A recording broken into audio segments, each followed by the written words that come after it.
ప్రజల్ని ఊళ్ళకు ఊళ్ళు బెదిరించి దళితులందరిని ఊళ్ళలోంచి తరిమేస్తారు.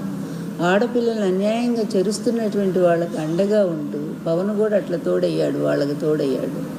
ఈ ముగ్గురు కలిసి ఈరోజు రాష్ట్రాన్ని ఎంత సర్వనాశనం చేస్తున్నారంటే, సర్వనాశనం అయిపోయింది ఆల్రెడీ.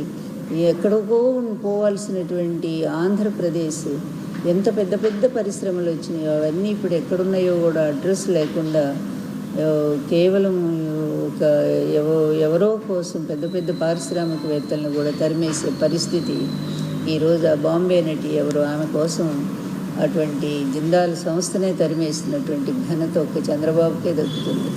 నా దృష్టిలో ఈ చంద్రబాబు రాజకీయవేత్త కాదు. అలాగే లోకేష్ అంతకంటే చెప్పాలి అంటే అసలు అంత పనికి మాలినవాడు, పరమ పనికి మాలినవాడు. అట్లాంటి వాడిని ప్రజలు ఎవరు కాదు, పార్టీ కూడా ఊహించలేదు.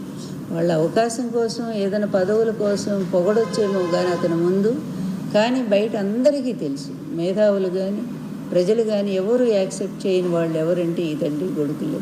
వీళ్ళు ఎప్పుడు కూడా స్వతహాగా గెలవరు, అవకాశవాద రాజకీయాలతో ముందుకు వచ్చేటువంటి వాళ్ళు. అందువలన జగన్ను తిట్టడానికి మహానాడే అవసరం లేదు. మహానాడులో ఎన్టీఆర్ ఆశయాన్ని చెప్పలేనటువంటి మీరు, ఎన్టీఆర్ ఆత్మని తీసుకొచ్చి ఆర్టిఫిషియల్ ఇంటెలిజెన్స్ ద్వారా మాట్లాడించే మీరు ఎంత దిగజారు రాజకీయాలు చేశారనేది స్పష్టంగా అర్థమవుతుంది. ఎన్టీఆర్ ఇంప్లిమెంట్ చేసిన ₹2 కిలో బియ్యం, ఎన్టీఆర్ ఇంప్లిమెంట్ చేసినటువంటి సంపూర్ణ మద్యపాన నిషేధం, ఆయన అదేవిధంగా రైతులకు హార్స్ పవర్ ₹50, ఎన్నో పథకాలు ఆయన అమలు చేసి మరి ఇప్పటికి కూడా మంచి పేరు ప్రజల్లో సంపాదించుకున్నారు. అట్లాంటి పథకం ఏ ఒక్కటన్నా చేయగలిగారా? ఇళ్ళు కూడా మద్యాన్ని పారిస్తూ కుటుంబాల సర్వనాశనానికి తోడ్పడుతున్నటువంటి మీరు ఎన్టీఆర్ పేరు ఎత్తే అర్హత ఉందా? ఆయన ఎంత క్షోభిస్తుందో ఆయన ఆత్మ. ఎన్టీఆర్ గారు నాకు కూడా చెప్పారు వచ్చి కల్లో, ఇదిగో వీళ్ళు ఈ విధంగా నా పేరు ఉపయోగించుకొని ప్రజల్ని తప్పుదారి పట్టిస్తూ ఉన్నారు. ఈ విధమైన ఇంత దుర్మార్గానికి పరాకాష్ట. నేను ఏనాడైనా ఈ చంద్రబాబుని నేను పొగిడానా? చంద్రబాబు లాంటి నీచుడు లేడని చెప్పాను కదా. అలాంటిది ఇతను ఈ విధంగా చెప్పి పైగా ఆయన కొడుకును కూడా పొగిడించుకోవటం అనేది నాకు పరమ అసహ్యంగా ఉంది. నా ఆత్మ క్షోభిస్తూ ఉందని ఎన్టీఆర్ గారు నాకు కూడా చెప్పారు. అదే నేను కూడా చెప్తా ఉన్నాను. అందువల్ల అది మహానాడు కాదు, ఒక పీడానాడు అని చెప్పుకోవాల్సిన అవసరం ఉంది.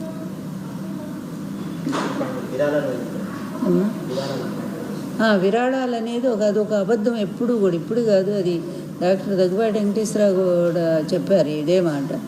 గతంలో ఇప్పుడు కూడా ఈ విరాళాలు అనేది ఆయన ఈ విధంగా తన సంపాదించినటువంటి అవినీతి సొమ్ము అన్నీ కూడా మళ్ళీ నల్లధనాన్ని తెల్లధనంగా మార్చుకోవటం కోసం ఈ చంద్రబాబు విరాళాలని పెడతారు. లేకపోతే కోట్ల రూపాయలు ఒక్క రోజులో ఎవరిస్తారండి? ప్రజలంతా అల్లాడిపోతుంటే ఆ పేద ప్రజలే కదా అంతా కూడా.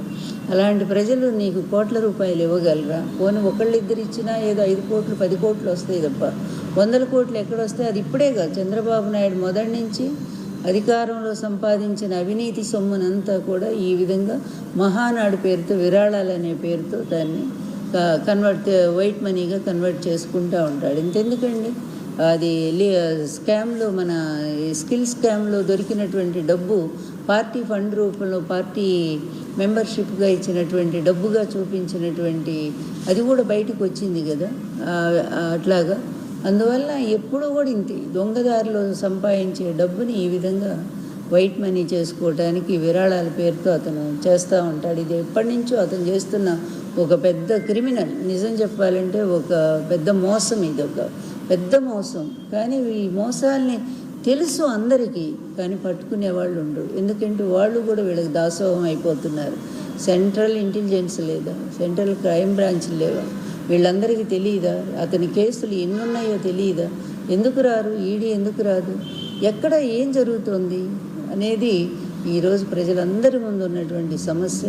అంతేకాదు, ఎన్టీఆర్ పేరుతో ఎన్టీఆర్ని చంపింది అతనే, ఎన్టీఆర్ గారు అధికారం లాక్కుంది అతనే, చెప్పులేసి అవమానం చేసింది అతనే. మళ్ళీ ఎన్టీఆర్ విజ్ఞాన్ ట్రస్ట్ అని ట్రస్ట్ పెట్టి దాని పేరుతో ఫారెన్ నుంచి అక్కడ విరాళాలని 1000 కోట్లు, అదంతా కూడా వాళ్ళు విరాళాలు ఎంత ఇచ్చారో నాకు తెలియదు, కానీ అంత అయితే ఇవ్వరు కదా. కానీ ఆ విధంగా కూడా ఇతను బ్లాక్ మనీని వైట్ చేసుకున్నాడు. అతి తెలివితేటలు, డబ్బు సంపాదించడంలో అతను మించిన వాళ్ళు ఎవరు లేరు. నంబర్ 1 రిచెస్ట్ సీఎం అని చెప్పి మొన్ననే కదా చూసాం మనం. భారతదేశం అత్యంత ధనవంతుడైన ముఖ్యమంత్రి చంద్రబాబు నాయుడు అనేది. అందువలన ఎక్కడి నుంచి వచ్చింది 2 ఎకరాల పెద్ద మనిషికి ఇంత డబ్బు ఎక్కడి నుంచి వస్తూ ఉంది అంటే వాటికేం సమాధానం చెప్పరు, ఏమీ చెప్పరు. ఆ హెరిటేజ్ ఎప్పుడూ కూడా అది నష్టాల్లోనే నడుస్తూనే ఉంటుంది. అతను అధికారంలో రాగానే దాని షేర్స్ పెరిగిపోతాయి, సడన్గా పెరిగిపోతాయి, దాంట్లో 1000 కోట్లు వచ్చేస్తాయి.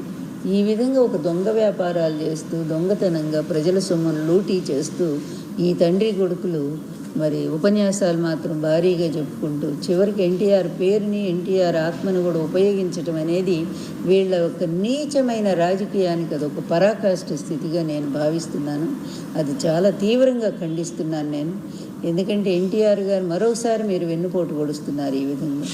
ఎన్టీఆర్ గారు ఉంటే నువ్వు ఎప్పుడో జైలుకు పోయేవాడు, ఆ సంగతి అందరికీ తెలుసు. ఆయన స్వయంగా చెప్పిన మాట నేను చెప్తున్నాను నేను.